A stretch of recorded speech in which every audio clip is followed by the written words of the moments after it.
সেনাপ্রধান আজিজের কথা বলছেন। আজিজ কার সৃষ্টি? তাদের সৃষ্টি। তাদের লক্ষ্য একটাই, সেই একটাই লক্ষ্য কি? লুট করো। আমি বহু আগেই কথাগুলো বলেছি, আপনাদের অনেকের মনে থাকতে পারে, সাংবাদিক ভাইদেরকে। পঞ্চদশ আপনার ওই অ্যামেন্ডমেন্ট, 15th অ্যামেন্ডমেন্ট, যেটা করে এই বাংলাদেশে 12টা বাজানো হলো আবার আর কি, দ্বিতীয়বারের মতো।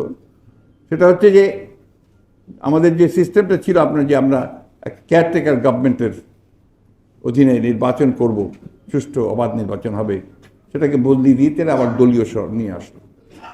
সেনাপ্রধান আজিজের কথা বলছেন। আজিজ কার সৃষ্টি?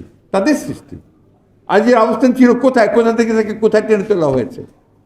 আজকে বেনাজির আহমেদ, আজকে এখন তার হাজার হাজার বেরোচ্ছে আপনার অপকর্ম, লুটের ইতিহাস। তো আগে ঠিকই বলেছেন ফজলুল ভাই, যে প্রথম পদত্যাগটা আপনার করা উচিত।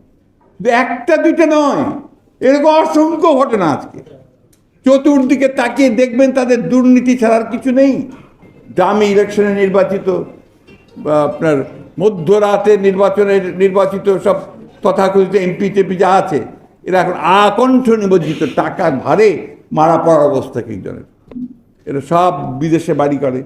এক ভূমি প্রতিমন্ত্রী যে ছিল আগে, তারই নাকি আপনার 365টা বাড়ি লন্ডনে। এরা পচে গেছে, দুর্গন্ধযুক্ত হয়ে গেছে, একেবারে দুর্গন্ধযুক্ত। যতই মুখে কথা বলুক, যাই কথা বলুক, আসলে তো এদের কোনো অস্তিত্ব নাই। তার প্রমাণ এক এক করে হচ্ছে আজকে সব জায়গায়।